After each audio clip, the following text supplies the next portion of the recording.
Bendiciones. Vamos a continuar con nuestro video número 27.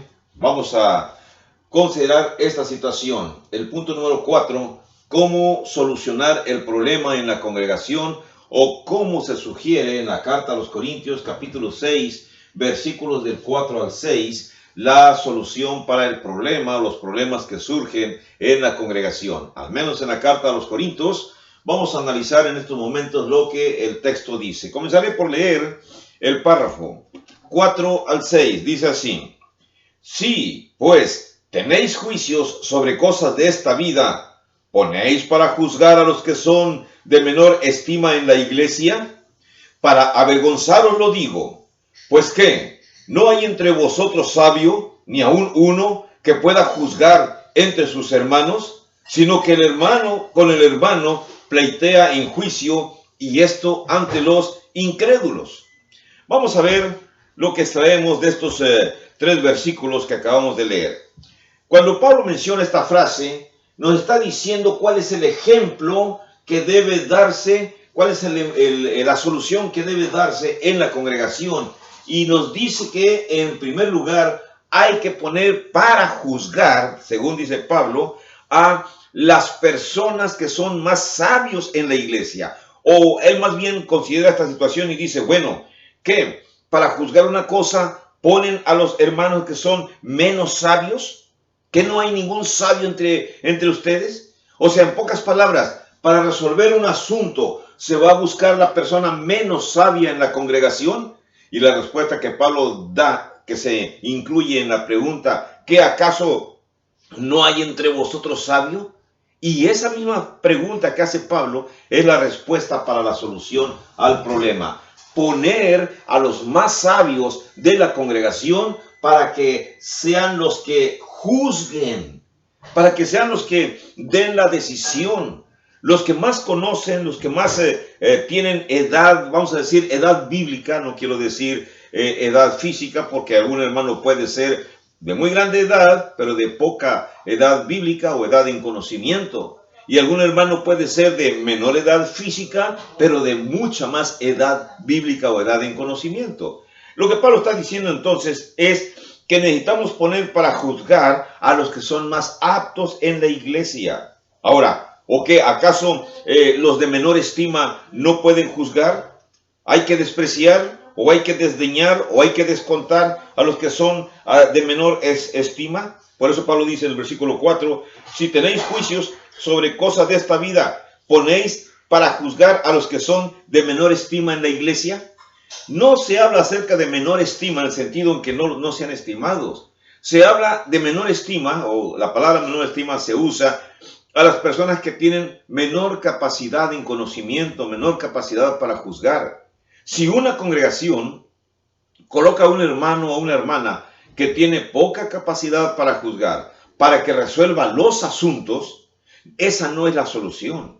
La solución es lo que dice Pablo, dice que no hay entre vosotros un sabio que pueda juzgar, dice el versículo 5, para avergonzarlos, lo digo, pues que no hay entre vosotros sabio ni aún uno. La idea general es que en toda congregación deben existir los hermanos que más conocen, los hermanos que menos conocen. Si es una congregación heterogénea, quiero decir que hay distintas personas que han ingresado a la iglesia en distintos tiempos. Entonces, no todos tienen el mismo nivel de conocimiento, a menos que fuera una escuela bíblica en donde todos son alumnos de un mismo grado, y entonces se puede decir que tienen una educación bíblica homogénea. Pero en estos casos, en las congregaciones, hay hermanos que tienen más tiempo y su conocimiento varía de acuerdo a quién haya sido sus instructores. Si tuvieron buenos instructores, deberá haber suficientes hermanos que tienen buen conocimiento. Pero si tuvieron instructores que solamente les daban una embarrada de conocimiento a los miembros de la congregación, entonces serán hermanos que tienen muy poco conocimiento. Aún así, Pablo nos está diciendo que necesitamos poner a los más sabios, a los más no inteligentes precisamente como el mundo los califica, sino a los que más conozcan de la Biblia, conozcan de las Escrituras, conozcan de la vida, sepan dar el consejo más sabio.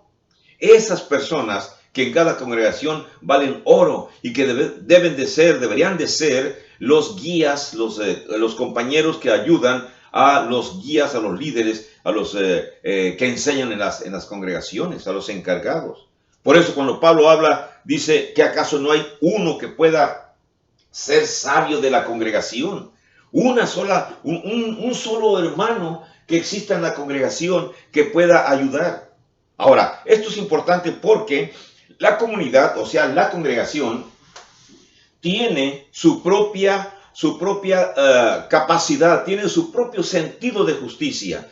La congregación tiene un propósito de existir en el lugar donde existe. La congregación, cualquiera que sea, no nada más la de Corinto, también la suya o donde yo estoy, tiene recursos propios, tiene su propia cultura y todos esos datos que ya están acumulados en la idiosincrasia de la congregación. Una congregación que conoce de Dios y no importa la cultura en la cual se encuentre, va a utilizar todos esos datos, toda esa información para solucionar el problema. No podemos traer solucionadores de problemas de fuera para que vengan a arreglar los problemas de dentro. Porque los de dentro son los que conocen el problema y también tienen su propia solución. Dice el párrafo que leímos en el verso 6, dice, el hermano con el hermano pleitea en juicio. Y esto es delante de los incrédulos, delante de las personas que no tienen fe. En el idioma griego, incrédulos se escribe apistos, sin fe. Las personas que pleitean, que realizan juicios o realizan pleitos ante la gente, la autoridad secular, que no pueden resolver el asunto dentro de la congregación. Y de aquí extraemos una situación interesante. Todos debemos de cuidar los asuntos dentro de los confines de la comunidad. No tenemos por qué lavar los platos, la ropa nuestros problemas en lugares ajenos. Aquí mismo, recuerden, los problemas se resuelven en casa. Necesitamos pensar en evitar el escándalo, en evitar el que la gente del mundo se entere o mire u observe la situación que está pasando en nuestras congregaciones. Nosotros mismos somos capaces de demostrar la espiritualidad que tenemos cuando juzgamos asuntos dentro de la congregación. Y por supuesto, cuando se juzgue cualquier asunto, cualquier problema, se requiere buscar la ética más alta. Se requiere ejercer el sentido de justicia como carácter de Dios. No hay, en un juicio congregacional, no hay amistades, no hay compra de voluntades. No hay, como lo hacen muchos políticos, que regalan tortas para ganarse el favor del pueblo. No hay en la congregación, no debe existir el dar tortas y refrescos para ganar la voluntad o el voto en un asunto, en una situación. Estos son asuntos espirituales, no son asuntos de política. Por eso, vuelvo a repetir, debido a lo que acabamos de leer, la congregación es la que debe cuidar dentro de sí, dentro de su constitución interna. Debe de cuidar todos los asuntos de la solución de problemas. Debe de tratar a lo máximo, evitar escándalos públicos. Cuando digo públicos, me refiero a no sacar a los periódicos un asunto interno entre los hermanos que tienen una diferencia. Tienen que demostrar la espiritualidad y resolver los asuntos internamente. Tienen que buscar la ética más alta, el mejor carácter para poder resolver estos asuntos y debemos todas las congregaciones ejercer el sentido de justicia como parte de lo que somos. Somos hijos de Dios y tenemos el carácter de Dios para ejercer la justicia de esa manera. Recuerden, hermanos contra hermanos. Ese es el asunto que se va a resolver. No hermanos contra mundanos. Esos son otros asuntos que no está hablando aquí la carta en estos momentos. Voy a saltarme al punto número 5. ¿Cuál fue la falta en la congregación? Versículos del 7 al 11. Voy a darle lectura a los versículos para poder dar la explicación pertinente. Dice del 7 al 11. Así que, por cierto, es ya una falta en vosotros que tengáis pleitos entre vosotros mismos. ¿Por qué no sufrís más bien el agravio? ¿Por qué no sufrís más bien el ser defraudados? Pero vosotros cometéis el agravio y defraudáis, y esto a los hermanos. ¿No sabéis que los injustos no heredarán el reino de Dios? No erréis, ni los fornicarios, ni los idólatras, ni los adúlteros, ni los afeminados, ni los homosexuales, ni los ladrones, ni los ávaros, ni los borrachos, ni los maldicientes, ni los estafadores heredarán el reino de Dios. Y esto erais algunos, mas ya habéis sido lavados, ya habéis sido santificados, ya habéis sido justificados en el nombre del Señor Jesús y por el Espíritu de nuestro Dios. Palabras fuertes que Pablo está escribiendo a la congregación. Vamos a ver este punto 5, la falla en la congregación. Pablo comienza hablando acerca de la falta que hay en vosotros. La falta que hay en vosotros, comienza Pablo diciendo, es que todavía se estén faltando entre los propios miembros, que todavía estén atacándose entre los propios miembros. Claro, él lo dice con otras palabras, dice, es ya una falta en vosotros que tengáis pleitos entre vosotros mismos. Desde ahí surge ya el problema, tener pleitos entre los propios cristianos, tener pleitos entre los propios hermanos. Y luego Pablo, hace la pregunta, ¿por qué no sufrís más bien el agravio? Como diciendo en el español claro de nosotros, el español común, ¿por qué no se aguantan? Luego dice Pablo, ¿por qué no sufrís más bien el ser defraudados? Bueno, ¿para qué se meten en problemas? Aguántense, resístanse. Quizás son palabras en español que podemos entender más fácilmente. Pero la cuestión, esto es lo siguiente. La cuestión que estamos viendo es cuando él dice, ¿por qué no sufrís? ¿Por qué no se aguantan? Si ya sucedió el problema, pues perdónense, olvídense o lleguen a un arreglo, pero sanamente, sin pleitear. No, ¿o qué acaso no sabéis? Y luego cuando Pablo dice, ¿qué acaso no sabéis? Déjenme explicar un poco más acerca de esta cuestión de por qué no sufrís. Cuando él dice, ¿o qué acaso no sabéis? Esa frase, no sabéis, que los injustos no heredarán el reino de los cielos. Déjenme leer solo aquí en el versículo 9. ¿No sabéis que los injustos no heredarán el reino de Dios? Claro que sí lo sabemos.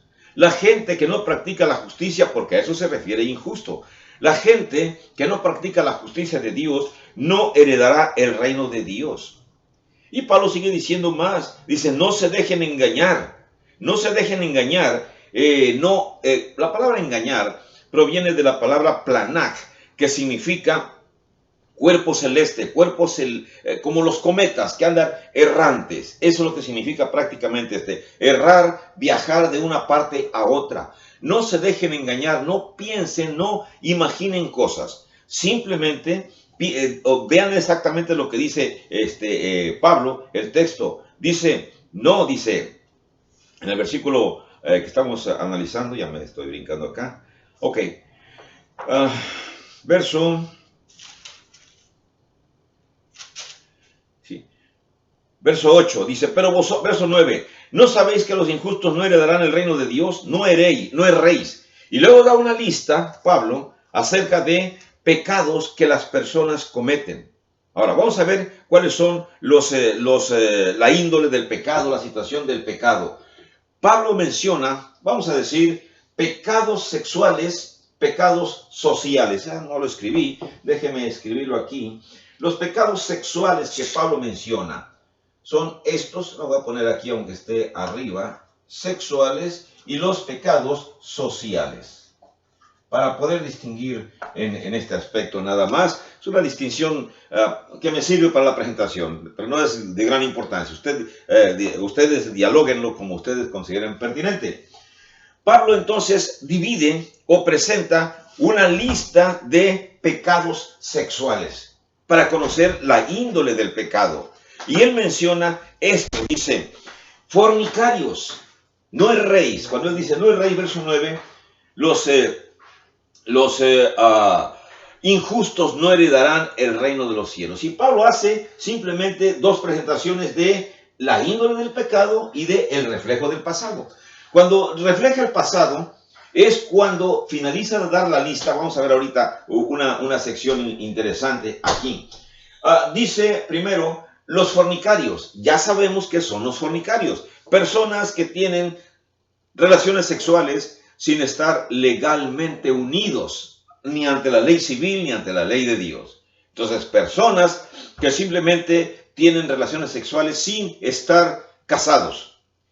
Trato de hacer esa diferenciación para distinguir entre lo que es la fornicación y lo que es el adulterio. Idólatras. Idólatras lo puse en el aspecto sexual. Bueno, ahorita lo corrijo. Vamos a ver esta cuestión. Ok. Y lo ponemos en otra regla. Los idólatras, ok, que es en el pecado religioso. Vamos a ver el aspecto de religión.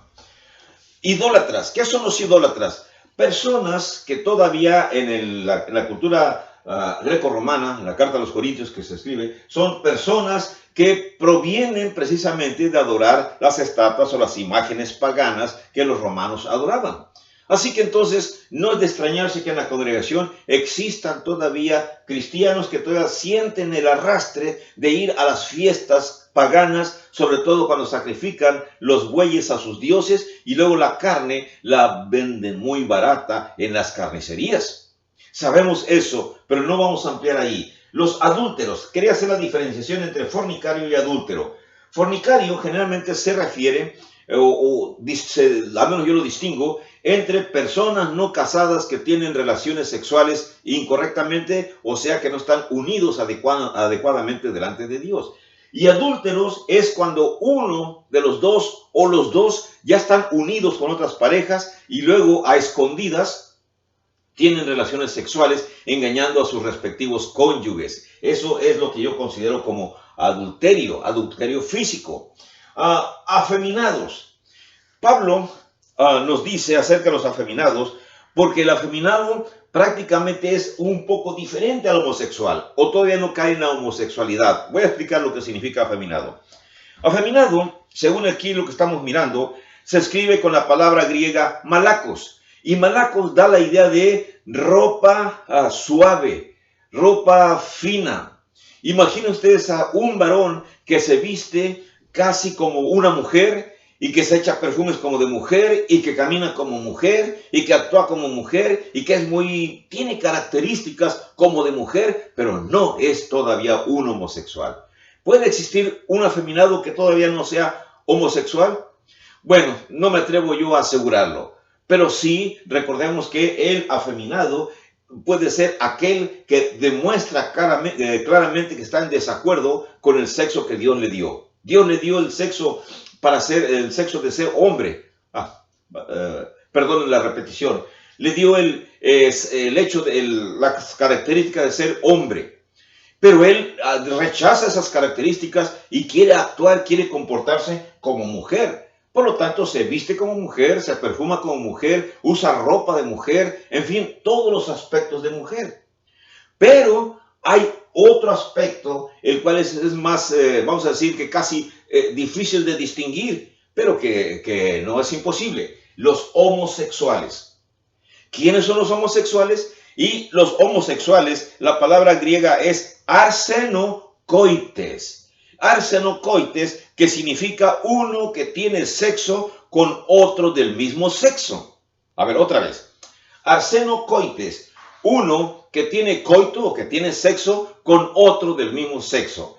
Puede ser que un homosexual ni siquiera tenga la apariencia, ni siquiera se vista como mujer, sino que ante la sociedad da el aspecto de un hombre íntegro, de una persona que es un hombre a carta cabal, está casado, tiene su mujer, etcétera, y no se demuestra nada. Pero en su vida privada es una persona homosexual. O sea, que tiene doble vida. Una vida como hombre, marido de una mujer, y otra vida como un hombre que tiene trato sexual con otros hombres. Entonces, estos son más difíciles de identificar, vamos a decir.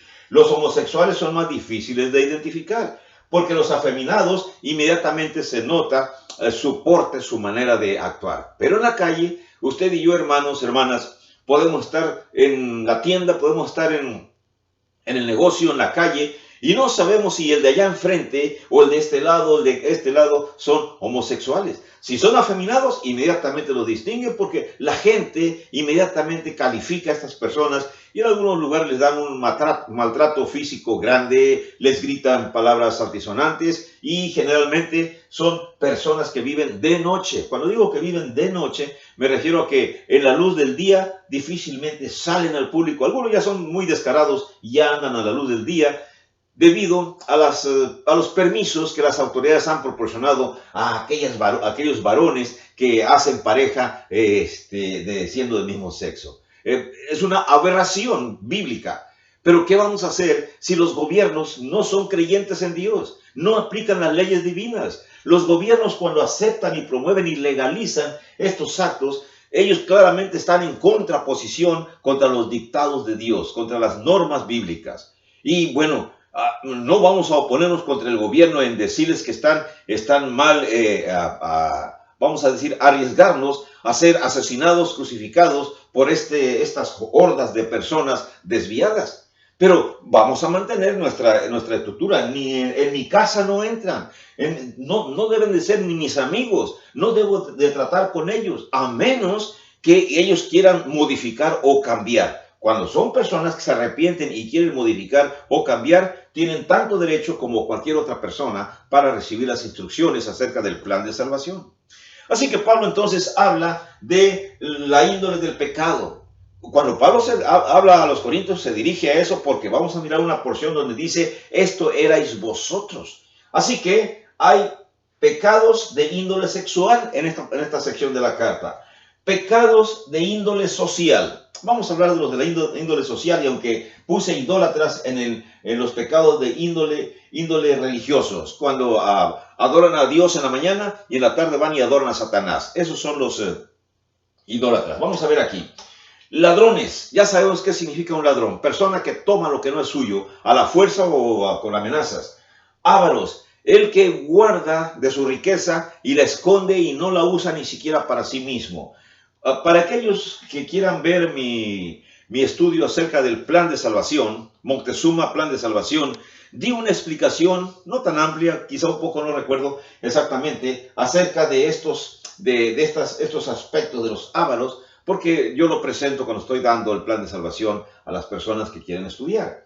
Borrachos, ya sabemos qué significa borracho. Persona que se sobrepasa por el uso, no tan solo del alcohol, también los que usan enervantes, su sentido se distorsiona y entonces se emborrachan también con el uso de drogas. Maldicientes, personas que usan su vocabulario muy soez, muy corriente, un vocabulario que no corresponde casi a las personas que nos consideremos decentes.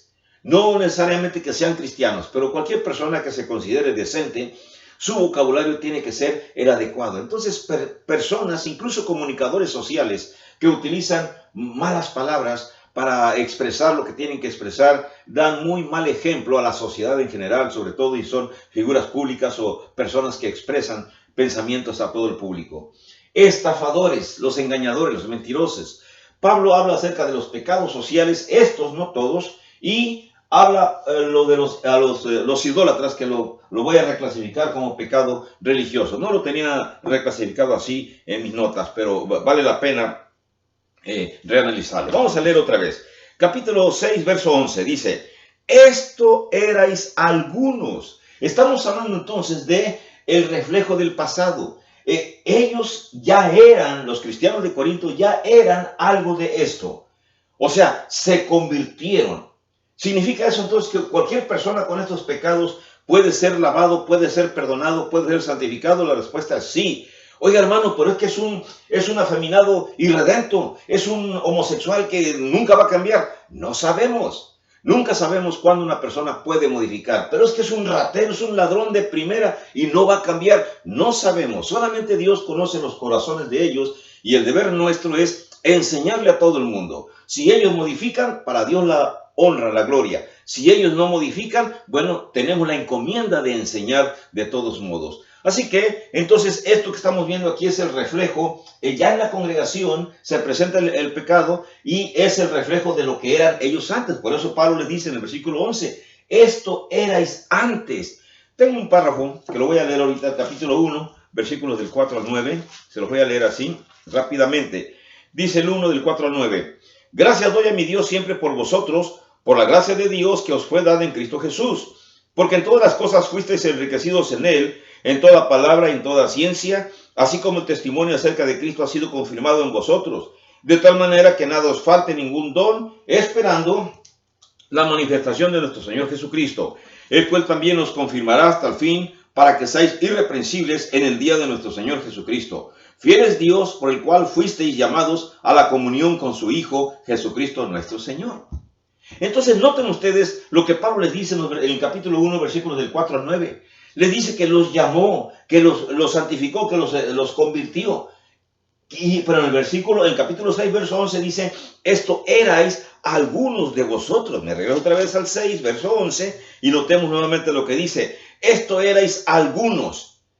Pero noten ustedes la transformación de lo que eran en el pasado y de lo que sucedió en su pasado antes de que recibieran la carta, antes de que Pablo les dijera estas cuestiones. Les dijo también a ellos que cuando ustedes se convirtieron, versículo 11 dice, ya fueron lavados en el pasado, ya fueron santificados en el pasado, verso 11, y ya fueron justificados en el nombre del Señor Jesús y por el Espíritu de nuestro Dios.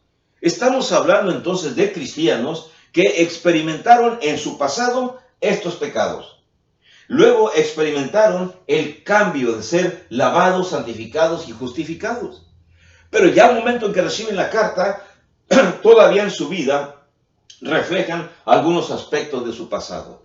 En su congregación, donde ustedes se encuentren, donde yo me encuentro también, puede suceder lo mismo. Hermanos que ya les hemos enseñado, los hemos convertido, incluso ya son fieles exponentes de la palabra, nos ayudan a predicar, a enseñar, a dirigir himnos, a evangelizar, incluso. ¿Y qué sucede a veces en algunos aspectos de sus vidas? Regresan a practicar cosas de su pasado. ¿Le ha sucedido a usted o ha visto casos? Yo sí. Hermanos que he convertido que salieron de su borrachera y por largo tiempo me ayudaron, fueron santificados, justificados y me ayudaron, y un buen día cayeron nuevamente. El reflejo del pasado en la vida de los cristianos es algo duro, algo difícil. A veces podemos volver a rescatarlos, podemos volver a hablarles y retomarlos, y a veces se quedan perdidos ya en su pasado. ¿Qué vamos a hacer?